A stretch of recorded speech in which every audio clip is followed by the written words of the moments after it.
Money kills art. Whenever money and art come into contact and into friction, profit is always taken and art is always left behind. Honestly, I am a convicted believer that Hollywood is the worst thing that can happen to a story.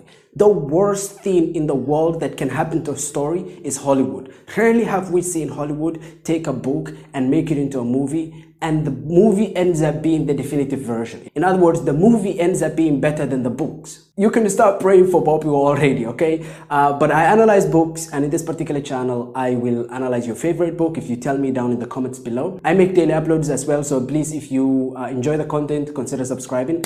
With that said, money always kills art. Oftentimes, they will take something as good, something as flawless in my eyes, something as well written as Song of Ice and Fire, written by literally one of the most seasoned storytellers on this planet, George R. R. Martin, and they will take that and make it into tough shit. You see, it's all just profit. They wanted to make a Star Wars movie because they got offered that and they wanted to take advantage of it, and they wanted the profit. They wanted the money. I'm not necessarily anti-capitalist, but at the end of the day, I am pro-art. Let's talk about how greed and money can actually end up killing a story. Specifically in this particular case, Poppy War, the trilogy, 3 books. The latest one actually came out recently. The big major reason why is because oftentimes Hollywood will put hundreds of millions of dollars into something. Of course, if you put hundreds of millions of dollars, you are entitled to say and to define what it can be and what it cannot be. I'm also entitled to criticize you if you do something that takes away from the story.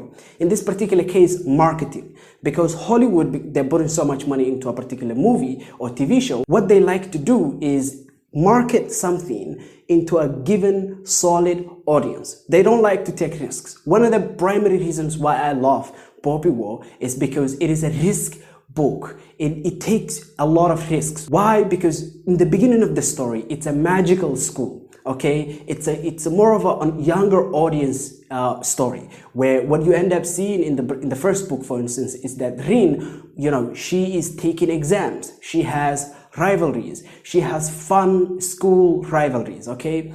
And in this particular case, it looks very childish. It looks like it's from Ender's Game or like Harry Potter. And in fact, the author herself has said this before. And I think you see that in Ender's Game. So that like very young, immature protagonist in a very serious, horrible situation is something that like comes through a lot, I think, in the Poppy War. Like Rin is not in a position to make any of these decisions that she is, but here she is in charge of ending an entire war. And after that, after the beginning of the story, oh my goodness, what ends up happening is some of the darkest stuff I have ever read in fantasy.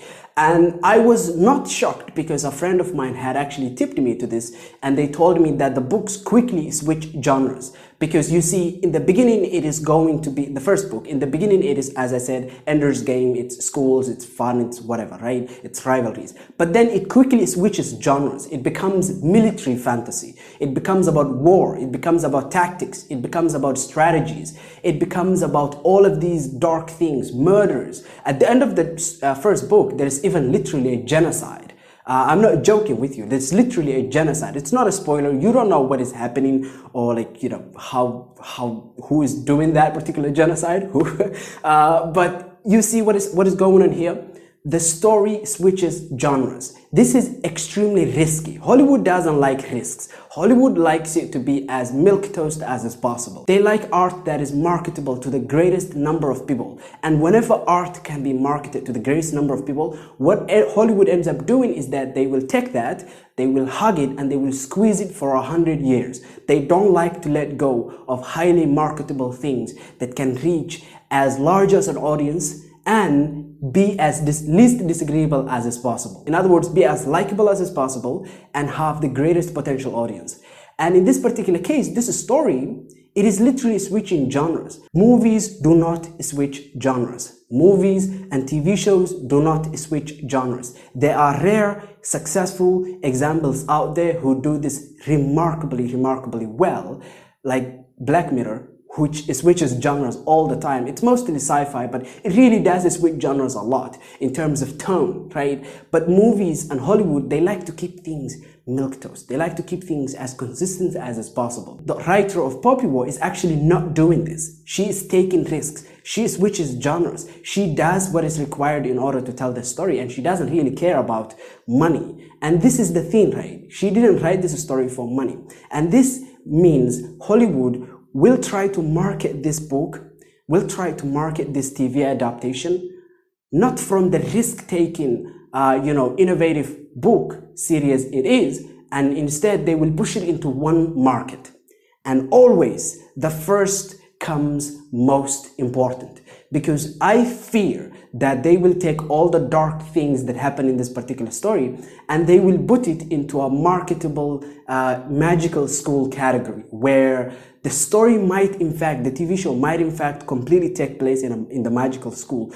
And number two, the story might actually, if Rin graduates, if Rin joins the psych, if Rin goes out there and joins the war, which I believe they will do that, but I think they will take away a lot of the dark elements. I think they will take away a lot of the war strategic elements that are happening, a lot of the psychological effects of war, a lot of the dark adult themes. Why? Because they want to stay consistent. They want to stay tonally consistent with the beginning of the story. And that is what really scares me a lot for this particular TV adaptation. This is the most specific thing that terrifies the heck out of me. But with this video, we are actually very specific. This Poppy War, this TV adaptation needs to take risks like the books. It needs to be very consistent with this particular trend, which I really like. And a lot of the fans also like. The fans of Poppy War. And this is too important to me, and I hope that it is important to you.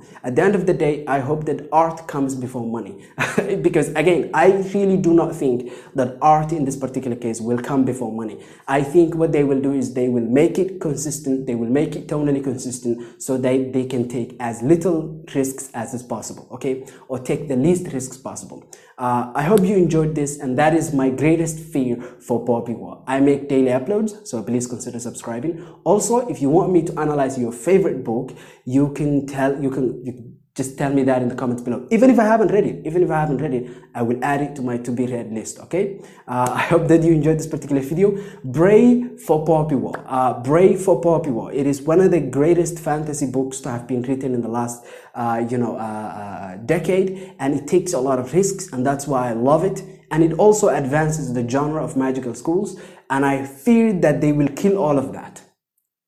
Brave for Poppy War. Have a nice day.